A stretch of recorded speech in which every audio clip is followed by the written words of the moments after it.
Assalamualaikum warahmatullahi wabarakatuh. Bismillahirrahmanirrahim. Alhamdulillahi rabbil alamin. Wassalatu wassalamu ala asyrafil anbiya'i wa imamil mursalin Sayyidina wa habibina wa maulana Muhammadin wa ala alihi wa sahbihi ajma'in. Hasbunallahu wa ni'mal wakil, ni'mal maula wa ni'mal nasir, wa la hawla wa la quwwata illa billahil aliyyil azim. Allahumma anfa'na bima 'allamtana wa 'allimna ma yanfa'una. Allahumma barik lana fi Rajab wa Sya'ban wa ballighna Ramadan bi rahmatika ya arhamar rahimin. Amin ya rabbal alamin. Al-Mukarramun, seluruh pengurus DKM Mushola Rawdatul Hasanah, wabil khusus Ketua DKM Bapak Slamet Riyadi, semoga senantiasa Allah pelihara kesehatannya. Seluruh para tokoh masyarakat, para sesepuh, orang tua kita, Bapak Haji Samsuri, Bapak RW, Bapak RT, Ustaz Ikhwan, alhamdulillah tadi jemput saya, buat jamin saya, lagi pengen katanya. Bapak Haji Haryadi, Mbak Mama, dan seluruh jamaah yang hadir, tanpa terkecuali semoga kita semua senantiasa Allah sehatkan lahir batin kita. Allah tambah-tambah keberkahan hidup kita. Allah istiqomahkan kita di dalam kebaikan dan telah diwafatkan dalam keadaan husnul khotimah. Amin ya rabbal alamin. Alhamdulillah wa syukurillah. Saat ini kita sudah berada malam ke-8 bulan Sya'ban. Bu, kalau udah masuk Sya'ban, yang ibu pikirkan apa? Ramadan ya. Semoga Allah sehatkan kita, Allah pantaskan kita memasuki bulan suci Ramadan dan mendapatkan seluruh kebaikan di dalamnya. Alhamdulillah wa syukurillah, malam ini kita kembali melanjutkan kajian Wasyatul Mustafa. Lalu mohon maaf, izin takziah ke Sragen. Takziah ke Sragen, makannya ke dia, jadi lama sekalian. Pada kesempatan malam hari ini kita masih meneruskan pasal tentang taubat, yaitu bab membahas tentang taubat. Kita masuk paragraf yang kedua. Yang bawa kitabnya silakan dibuka halaman 15. Pak RW mangga apa ya?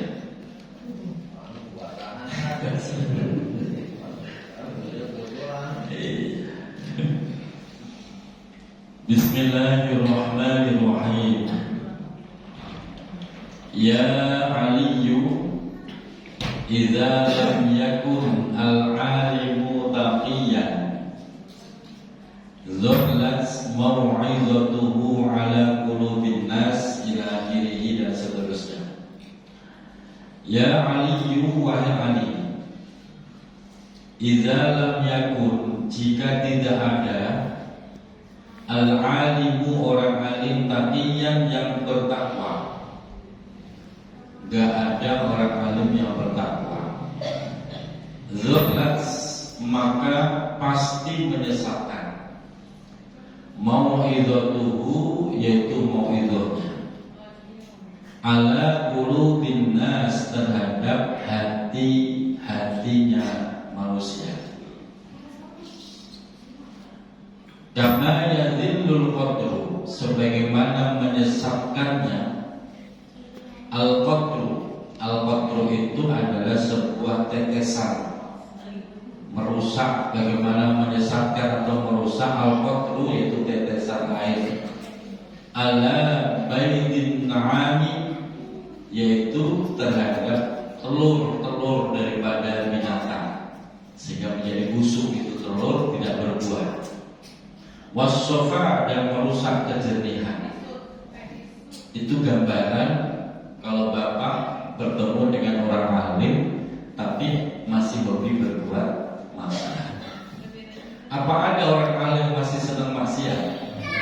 Banyak, Pak. Orang alim tapi masih senang berbuat maksiat, disebutnya alim tapi fasik. Contohnya apa? Contoh, ada orang alim tapi masih senang buka aurat. Orang udah disebut alim tapi masih main futsal pakai celana pendek. Kebuka nggak auratnya, Pak? Kebuka. Main badminton sebenarnya nggak masalah, cuma karena pakai celana pendek buka aurat itu bagian dari kefasikan. Walaupun di situ tidak ada perempuan, ya, walaupun tidak ada perempuan, tapi ketika dia buka aurat, maka itu bagian dari kemaksiatan, kefasikan. Orang alim tapi matanya masih suka jelalatan, nggak bisa lihat jidat licin. Kalau lihat jidat licin bawahnya apa, Pak?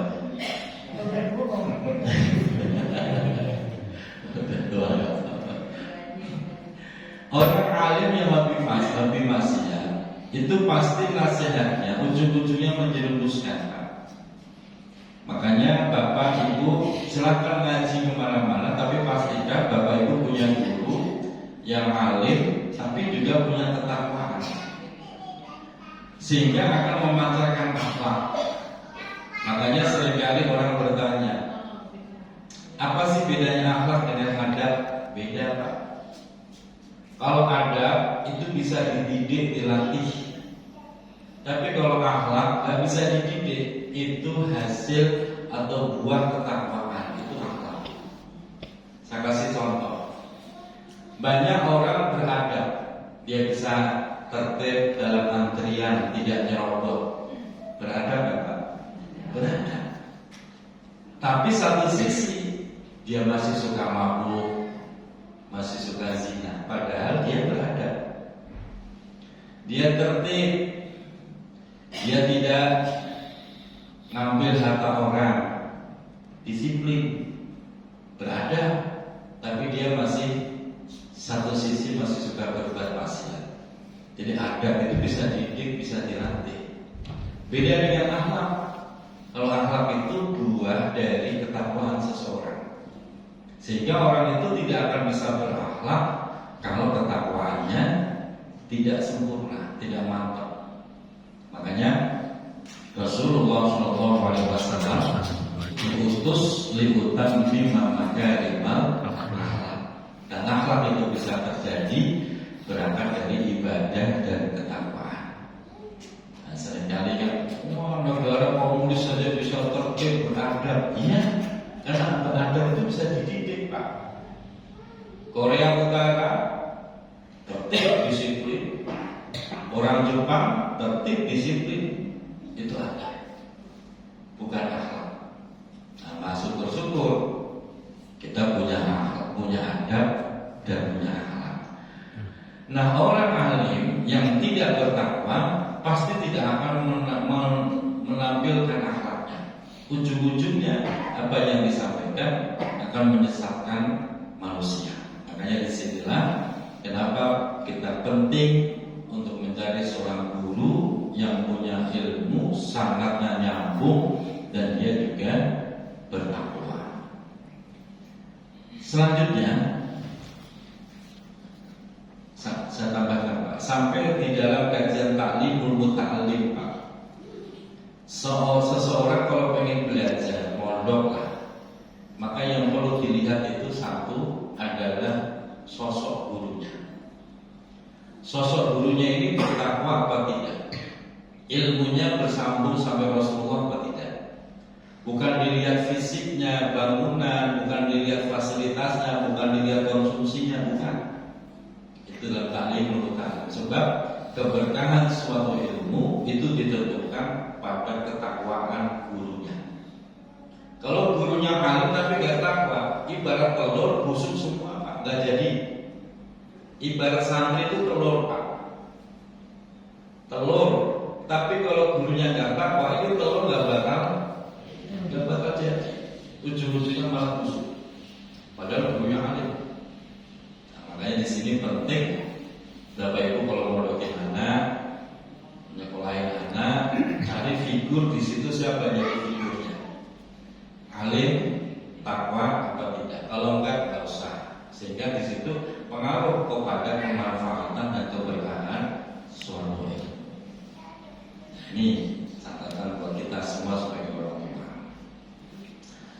Nasihat berikutnya, ya Ali, wahai Ali, idza madha 'alal mu'min, idza madha jika telah berlalu, 'alal mu'min atas orang mukmin, berlalu arba'una subaha 40 hari, walam yujalis al ulama, selama 40 hari itu orang mukmin tidak duduk bersama ulama, tidak hadir di majelis ilmu. Kosa qalbuhu, kosa pasti akan menjadi keras. Qalbuhu, hatinya. Hati itu kalau sudah keras, Bu, Pak, tidak digambarkan dalam Al-Quran kal hijarati au asyaddu qaswah. Hati itu bagaikan batu, au asyaddu qaswah, bahkan bisa lebih keras daripada batu. Itu hati kalau udah batu, Pak, gak bisa nerima omongan, gak bisa nerima nasihat, yang ada marah mulu kalau dinasihati. Ada orang model begitu, Pak, keras kepala, keras hati. Wah, Bapak ngadepin orang begitu capek, Pak. Keras kepala, keras hati. Ibu punya suami model begitu, ibu harus tahan hati, harus siap makan hati. Susah. Makanya kita ngaji itu penting, karena ilmu yang dibawa oleh ulama adalah warisan dari Rasulullah. Sehingga ulama itu punya status warasatul anbiya. Sehingga ilmu yang dibawa ulama itu adalah warisan dari Rasulullah, dan ilmu yang datangnya dari Rasulullah itu akan menyejukkan hati, akan melembutkan hati, akan menguatkan iman. Ibaratnya kita mendapatkan asupan gizi, nutrisi untuk hati dan rohaniah kita. Tapi kalau 40 hari enggak ngaji sama sekali, Bapak, Ibu bisa perhatikan, pasti orang itu hatinya keras. Hatinya keras. Kelihatannya baik, ya baik karena dia punya motivasi, punya tujuan. Tapi kalau dia tidak punya modus, tidak punya tujuan, dia nggak akan mau berbuat baik. Jadi kebaikan dia itu hanya sebatas dia punya modus, punya tujuan. Bukan kebaikan yang berangkat dari hati yang tulus. Makanya pertemanan dalam pengajian dengan pertemanan dalam bisnis itu pasti beda. Betul nggak, Pak? Kalau dalam bisnis baik sebatas Bapak masih dianggap menguntungkan. Coba kalau menguntungkan, pasti Bapak ditinggal, menurut. Tapi kalau namanya pertemanan dalam pengajian, dalam kebaikan semacam ini, itu tulus dari hati. Kita kesini kan niatnya benar-benar ngaji. Adapun Anda makan setelah ngaji itu mah tambahan itu mah, bukan menjadi niat utama. Betul, Pak? Betul. Kalau ada ya syukur, kalau nggak ada ya tanyain kenapa nggak ada gitu. Ya pasti ngaji. Sampai digambarkan al-ulama usirajul ummah. Ulama dengan ilmu yang dibawa itu sirajul ummah, menjadi pelita bagi umatnya. Pelita dalam apa? Dalam hati. Bapak alami kegundahan apapun, datanglah ke rumah kiai. Nanti bandingin, Bapak datang ke rumah dukun, pasti beda rasanya. Gimana Bang? Lebih menyejukkan ke kiai apa dukun? Kayaknya lebih yakin ke dukun deh. Pasti beda. Ketika Bapak hadir ke rumah kiai yang benar-benar ulama, Bapak akan mendapatkan pencerahan. Akan mendapatkan pencerahan. Tapi kalau hadir ke rumah dukun, yang ada Bapak malah dipelorotin bisa duitnya. Gitu. Makanya jangan jauh dari ulama, pastikan Bapak selalu hadir di majelis ilmu. Nah, ini alhamdulillah di sini sepekan sekali. Nanti di tempat lain Bapak ngaji lagi. Silakan. Saya selalu menyampaikan ke jamaah saya, silakan bergabung di taklim saya, tapi jangan tinggalkan taklimmu yang dulu. Jangan tinggalkan. Kadang-kadang ada orang salah paham yang terlalu fanatik ke saya sehingga dia meninggalkan taklimnya yang lama. Saya malah senang. Silakan ngaji ke tempat saya, tapi tempat ngajimu dulu jangan ditinggalkan. Karena dia juga punya orang yang sangat penting. Makanya ulama punya peran yang sangat penting dalam memberikan pencerahan. Sebab yang namanya agama, Pak, sekali lagi agama itu tidak boleh dipelajari secara otodidak. Bapak baca-baca buku sendiri, Bapak nyetel YouTube, nggak cukup, Pak. Yang namanya agama itu harus dipelajari secara talaqi. Secara talaqi itu apa? Berhadapan-hadapan dengan guru. Atau secara periwayatan, mendapatkan informasi yang langsung dari guru. Itulah cara belajar agama. Sehingga itu yang dilakukan para ulama. Sahabat belajar langsung kepada Rasulullah. Nanti setelah sahabat ada periode tabi'in. Tabi'in belajar dengan sahabat. Nanti di bawahnya belajar sama tabi'in terus sampai kepada guru-guru kita, sehingga ilmu ini nyambung sampai Rasulullah SAW. Sebagai contoh, la fakhra, nggak ada kesombongan. Contoh belajar ilmu semacam ini, kajian-kajian kita. Saya dari guru saya, Mbah Kiai Ali Masyhur dan Mbah Maimun Zubair. Saya di sana belajar kedua guru tersebut. Mbah Maimun Zubair itu sampai ke mu'allif, ke pengarang kitab, sambung sampai ke pengarang kitab, pemu'allifnya. Ini pengarang kitab nyambung ilmunya sampai ke Rasulullah. Jadi kita punya syarat yang lengkap. Al-Quran saya belajar dari guru saya. Saya urutan ke 47. Dari guru saya, dari gurunya sampai ke Rasulullah, sampai ke malaikat Jibril, sampai kepada Allah Subhanahu wa taala. Saya urutan ke 47. Jadi kalau Bapak belajar Quran hatam 30 juz di hadapan saya, Bapak baru berhak menyandang sanad 48. Penting nggak? Penting, Pak. Jadi kalau besok di persidangan akhirat Bapak ditanya malaikat, kenapa kamu baca Qurannya begini? Bapak tinggal jawab, dari guru saya. Siapa gurumu? Muhammad Fadli. Bapak bebas, saya yang disidang. Itu kalau punya guru. Kalau Bapak nggak punya guru, kamu belajar agama dari siapa? Dari Mbak Google. Malaikat bingung, Pak. Mbak Google siapa? Malaikat nggak pernah main Google. Habis Bapak digebukin malaikat. Kenapa? Nggak ada yang tanggung jawab. Nanti saya disidang. Saya tinggal bilang, saya mendapatkan bacaan Quran ini dari guru saya. Guru saya disidang terus sampai kepada Rasulullah. Rasulullah, benarkah engkau mengajarkan ini ya Rasulullah? Benar.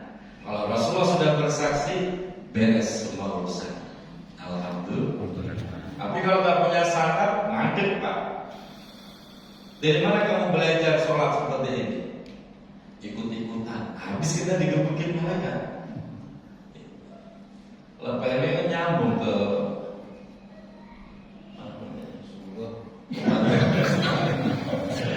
Pondok Malaysia Sukabumi, Mas Al-Masturia, nyambung ke sana ilmunya berapa tahun mau belajar. Gitu, Pak. Itu pentingnya punya ilmu. Bapak jangan mencukupkan diri belajar agama hanya lewat YouTube, baca-baca sendiri.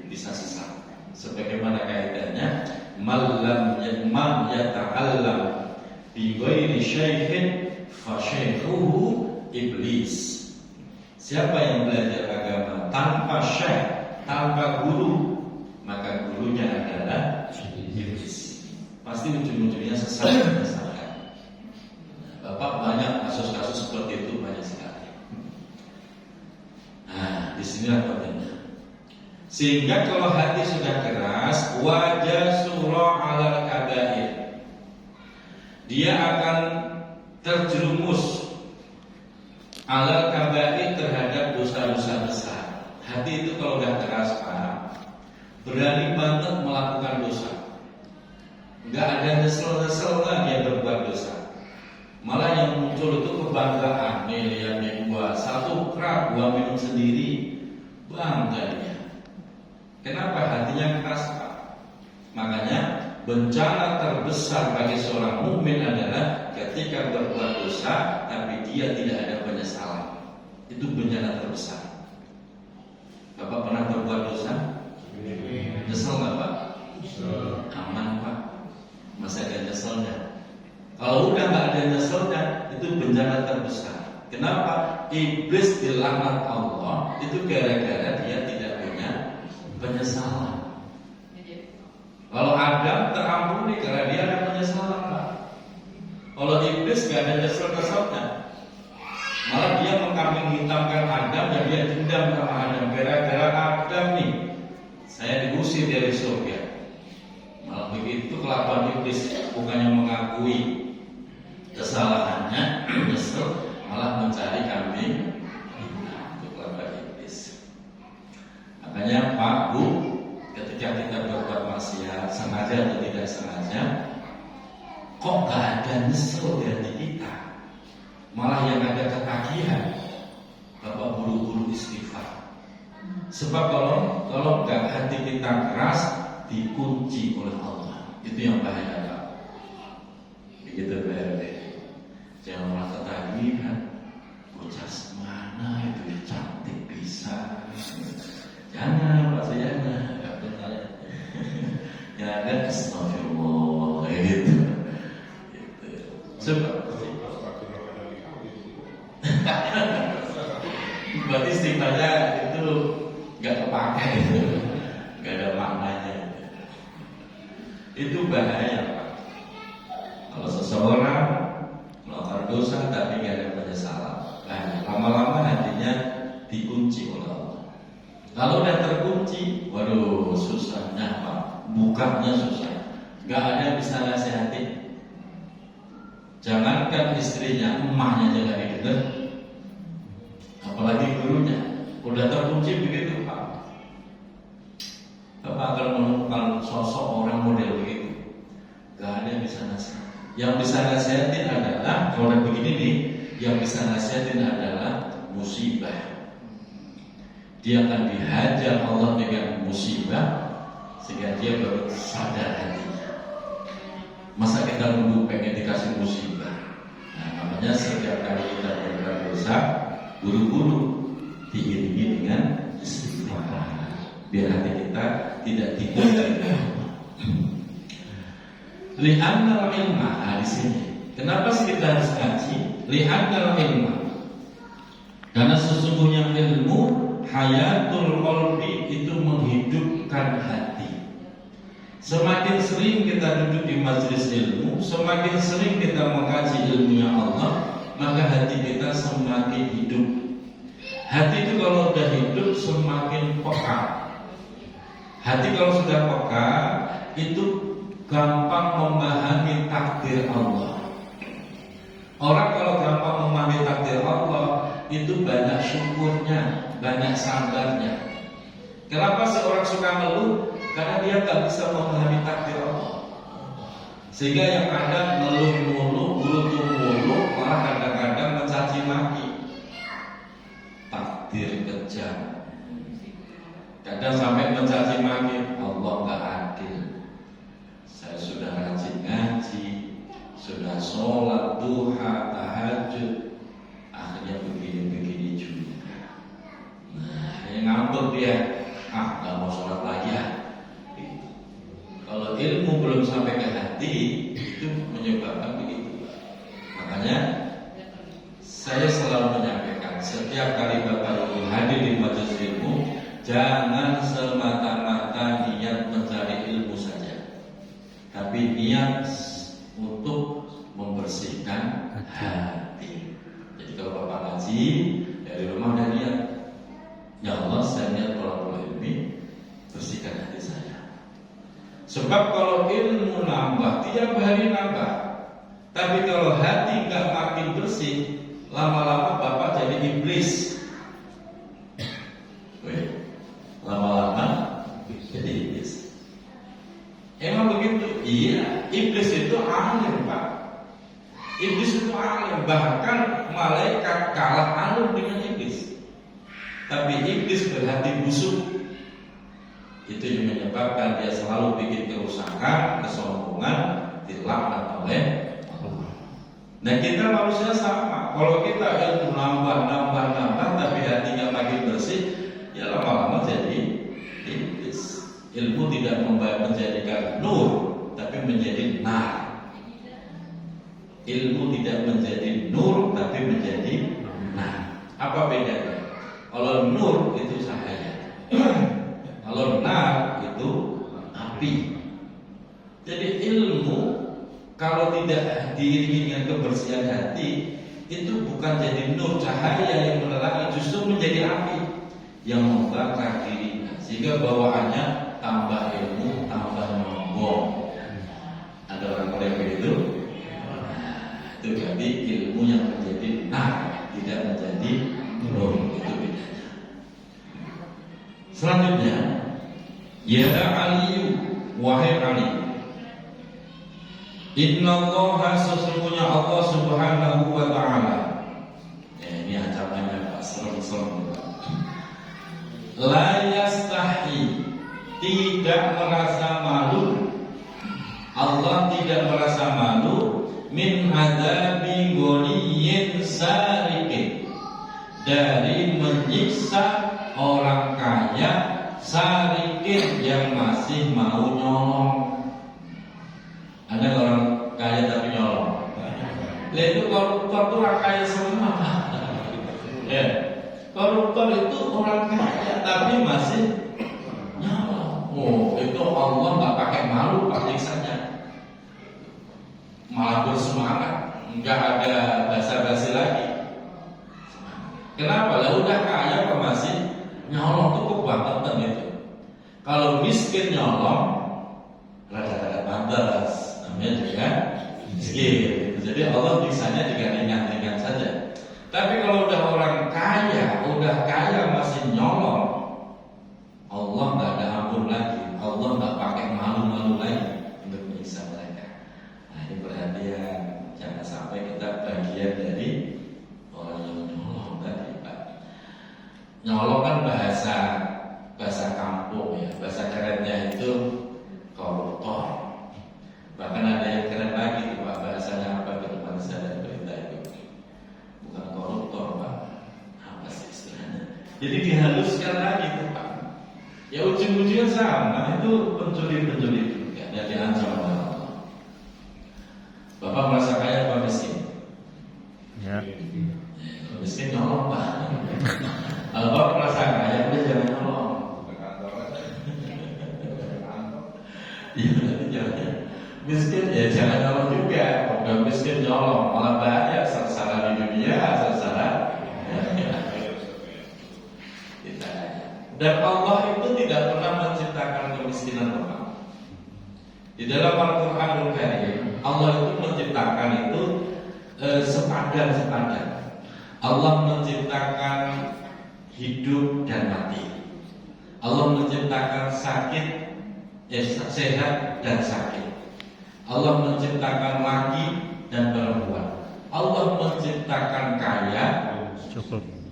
gak ada kata miskin dalam Al-Quran, dan kecukupan. Aghna wa aghna. Allah menciptakan kaya dan cukup, gak ada kata miskin. Yang menyebabkan kita miskin itu pikiran kita, kelakuan kita. Siapa yang nyuruh kredit motor? Ada nggak yang nyuruh Pak? Itu kan namanya memiskinkan diri sendiri. Pakai acara kredit motor 3 tahun lagi. Jadi Bapak memiskinkan diri sendiri. Siapa yang nyuruh kredit mobil? Mati nggak kalau nggak punya mobil? Enggak kan? Kenapa harus maksain diri? Itu namanya memiskinkan diri sendiri. Kalau kita mensyukuri yang ada, cukup Pak. Siapa yang nyuruh ikut arisan sampai 5 tempat itu? Gak ada kan Pak? Ya itu kan gaya hidup kita sendiri aja. Jadi Allah itu tidak pernah menciptakan kemiskinan. Allah menciptakan cukup. Kalau kita mau mensyukuri yang ada, cukup Pak. Cuma karena gaya hidup kita, mindset cara berpikir kita udah begitu. Kalau nggak ngutang nggak asik, gitu katanya. Kalau nggak ngutang nggak bergairah. Itu kan paham-paham sesat itu Pak. Maka sampai sekarang saya nggak pernah mau ikut arisan Pak. Dan semua majelis taklim saya jumlahnya 21 Pak. Saya larang ada arisan. Arisan tuh Pak Ustaz buat ngikat biar datang terus ngomong kosong Pak. Yang ada datang duitnya, orangnya yang gajikan gitu Pak. Jadi nggak usah. Orang arisan itu kan utang-utangan, betul. Kalau nggak bayar ditagih kan, kalau lagi terima pas seneng, giliran bayar, setengah mati gitu Pak. Itu kan kelakuan kita. Nah makanya di sini kita kalau mau mensyukuri yang ada cukup, nggak sampai utang, nggak sampai nyolong, cukup Pak. Yang kedua, kelompok kedua yang Allah akan siksa habis-habisan, wa'alimin fasikin. Masya Allah. Orang alim yang fasik, dia tahu kalau itu dosa, kenapa masih dikerjakan. Jadi orang alim yang berbuat maksiat, dosanya itu lebih banyak daripada orang bodoh yang berbuat maksiat. Dia berbuat maksiat, orang bodoh emang nggak tahu, dosanya cuma 1 Pak. Tapi kalau orang alim berbuat maksiat, dosanya double. Jadi enakan alim apa bodoh? Enakan alim apa bodoh? Makanya ketika ilmu itu sudah kita pelajari, biar ilmu itu bisa menuntun diri kita, jangan sampai ilmu nambah tapi maksiat masih jalan terus. Maka selalu berdoa, Allahumma inna nas'aluka ilman nafi'an. Ilman nafi'an, ilmu yang bermanfaat itu bukan kok pinter ngajar kemana-mana. Ilmu yang bermanfaat itu bisa diamalkan pada diri sendiri, keluarganya, itu yang paling utama. Masalah menyebarkan ngajarin itu nomor sekian Pak, nomor sekian. Makanya diancam oleh Allah. Bahkan Pak, dalam keterangan yang lain, orang alim yang hobi berbuat maksiat akan disiksa lebih dulu daripada penyembah berhala. Masya Allah. Jadi ngeri jadi orang alim. Jadi gak usah cita-cita orang alim Pak. Yang penting punya ilmu yang bermanfaat. Disiksa lebih dulu Pak daripada penyembah berhala.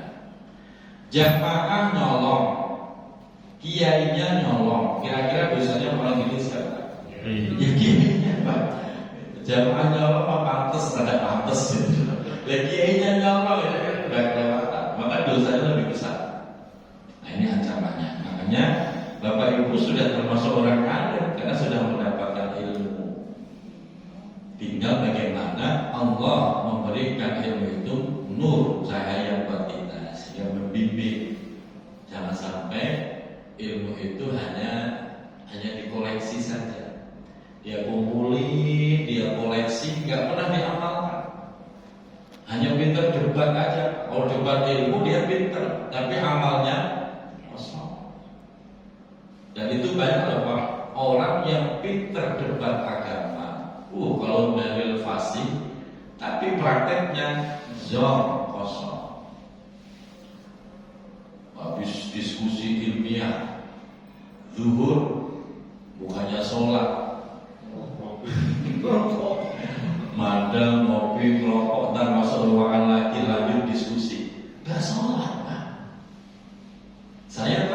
banyak laporan sampai ke saya. Padahal dia diskusi tentang agama.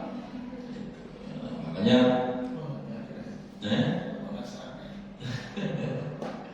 makanya, masya Allah, ngaji terus berdoa, ya Allah, semoga ilmu ini menjadi nur, bisa membimbing.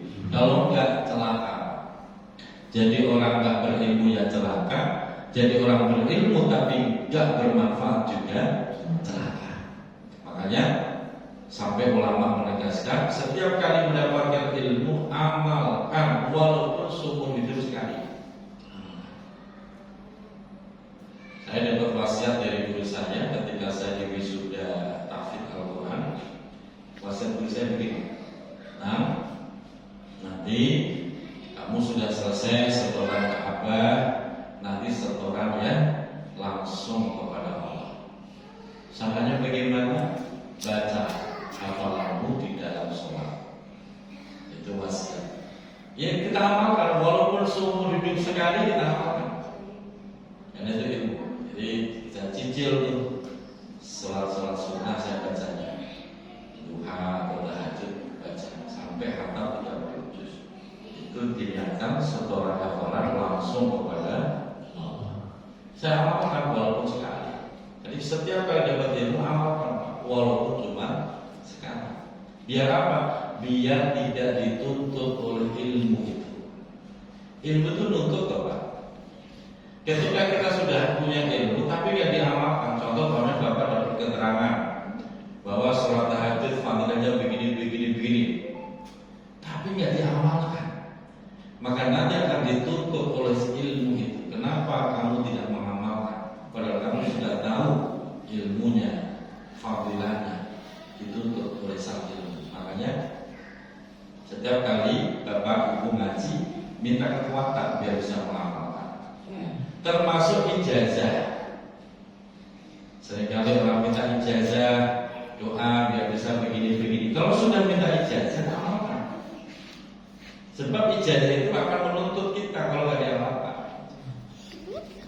Ini para santri biasanya ke rumah kiai minta ijazah ini, amalkan. Kalau sudah siap minta ya siap amalkan. Karena akan dituntut nanti di akhirat. Selesai tentang taubat. Dan sebelum saya lanjut ke bab berikutnya, Pak, jamaah saya di Ratu Jaya, jamaah saya itu istrinya, suaminya sudah meninggal 5 tahun yang lalu, istrinya baru saja meninggal, sempat ngaji sama saya. Beliau wasiat besok kalau saya meninggal dunia kubur 1 liang dengan suaminya. Akhirnya dilaksanakan. Begitu digali kuburan suaminya, subhanallah, kain kafannya masih utuh, jasadnya juga masih utuh, sehingga viral lupa. Kenapa jadi viral? Karena suaminya itu dulu mantan pemabuk, tukang berantem. RW sana, Omrio namanya, kenalan Pak Suyana itu ya Pak Sayuti, itu kenal banget cerita itu. Ya. Beliau ini yang meninggal, suaminya dulu tukang mabuk, tiap hari mabuk, berantem. Di usia 40, dia itu kebuka hatinya memutuskan untuk taubat. Usia 40, benar-benar taubat, nggak nyentuh sama sekali. Udah gitu unik. Dia belum nikah, dia pengen nikah. Uniknya, dia tidak mencari gadis atau perempuan. Dia pengen nikah janda yang punya anak yatim. Itu yang disana. Akhirnya terkabul, Pak. Dia nikah sama janda punya yatim juga yang kemarin meninggal itu. Ditanya kenapa kok nyari janda, nggak gadis? Kalau Pak Elek kan nyari yang gadis ya. Oh enggak juga. Alhamdulillah. Jawabannya itu luar biasa, Pak. Jawaban dia, saya ingin menebus kesalahan saya. Itu jawaban dia. Dan dia buktikan, Pak. Itu janda, anak yatimnya dimuliakan, dicukupi. Dia bekerja siang malam, siang lembur, sampai akhir sakit masih mau ngecat rumah. Kata Pak RW-nya, udah sakit masih mau sampai lantai 2 ngecat tembok masih. Suruh istirahat enggak, saya udah janji pengen membahagiakan istri dan yatim saya. Akhirnya meninggal. Diterima tobatnya, dibuktikan oleh Allah, kain kafannya utuh, jasadnya utuh. Itu loh Pak. Kalau orang sudah bertobat serius, Allah terima, Allah muliakan. Pertanyaannya, besok kita mati jasadnya utuh apa hancur?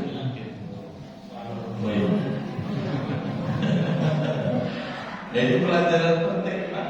Kalau kita pengen jasad kita utuh Pak, bersihkan hati.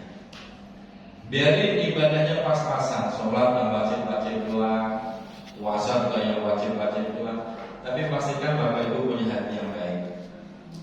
Jangan sombong, jangan suka riya, jangan suka nyakitin orang. Punya hati yang baik. Biasanya orang begitu selamat Pak.